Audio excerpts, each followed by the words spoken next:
এবছর পহেলা জানুয়ারি বই উৎসব হচ্ছে না, তবে জানুয়ারির মধ্যে শিক্ষার্থীদের হাতে বই তুলে দেয়া হবে। সকালে খুলনা বিভাগীয় পর্যায়ের কর্মকর্তাদের সঙ্গে মতবিনিময় শেষে সাংবাদিকদের এসব কথা বলেন প্রাথমিক এবং গণশিক্ষা উপদেষ্টা ডাক্তার বিধান চন্দ্র রায় পোদ্দার। প্রতিটি শ্রেণীর বইয়ের কিছু অধ্যায় পরিমার্জন এবং পরিবর্তন করার কারণে বই ছাপাতে দেরি হচ্ছে, সেজন্য শিক্ষার্থীদের হাতে বই তুলে দিতে কিছুটা দেরি হবে বলে জানান উপদেষ্টা।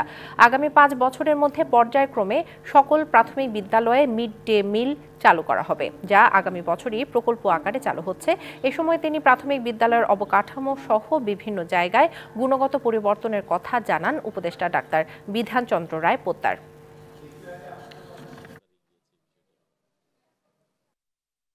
আমাদের বইগুলো কিছুটা পরিমার্জন করতে হয়েছে, সেজন্য আমরা শিডিউল থেকে কিছু পিছিয়েছিলাম। নতুন করে আবার টেন্ডার করতে হয়েছে কিছু বইয়ের জন্য। এবার অন্যান্যবার যেভাবে বই উৎসব পয়লা জানুয়ারি করা হয়, আমরা ঠিক এই ধরনের উৎসবে যাচ্ছি না, কিন্তু প্রাথমিকের বইগুলো আমরা জানুয়ারির মধ্যে দিয়ে দেব। বছর শেষের খুশি নগদে হবে বেশি। নগদ পেমেন্টে নির্দিষ্ট ক্যাটাগরির কেনাকাটায় 300 টাকা পর্যন্ত ক্যাশব্যাক।